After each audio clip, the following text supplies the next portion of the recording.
দেখুন, আপনি প্রিয় নবীর জীবনী কতটুকু জানেন এবং কয়টি প্রশ্নের উত্তর দিতে পারেন? প্রশ্ন ১। হযরত মুহাম্মদ সাল্লাল্লাহু আলাইহি ওয়াসাল্লাম কত বছর বয়সে প্রথম বিবাহ করেছিলেন? এ ২০ বছর, বি ২৫ বছর, সি ৩০ বছর। সঠিক উত্তরটি হবে অপশন বি ২৫ বছর। প্রশ্ন ২। হযরত মুহাম্মদ সাল্লাল্লাহু আলাইহি ওয়াসাল্লামের শেষ স্ত্রী কে ছিলেন? এ সাফিয়া রাদিয়াল্লাহু আনহা, বি মাইমুনা রাদিয়াল্লাহু আনহা, সি জয়নব রাদিয়াল্লাহু আনহা।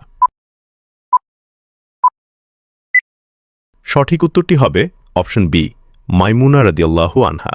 প্রশ্ন ৩। হযরত মুহাম্মদ সাল্লাল্লাহু আলাইহি ওয়াসাল্লাম মদিনায় কত বছর অবস্থান করেছিলেন? এ ১০ বছর, বি ১২ বছর, সি ১৩ বছর। আপনি যদি ইসলামকে ভালোবাসেন তাহলে কমেন্ট করুন আই লাভ ইসলাম। সঠিক উত্তরটি হবে অপশন এ ১০ বছর। প্রশ্ন ৪। হযরত মুহাম্মদ সাল্লাল্লাহু আলাইহি ওয়াসাল্লামের মোট কতজন সন্তান ছিল? এ ৫ জন, বি ৭ জন, সি ৬ জন। আপনি কয়টি প্রশ্নের উত্তর দিতে পেরেছেন অবশ্যই কমেন্টে জানান। সঠিক উত্তরটি হবে অপশন বি ৭ জন।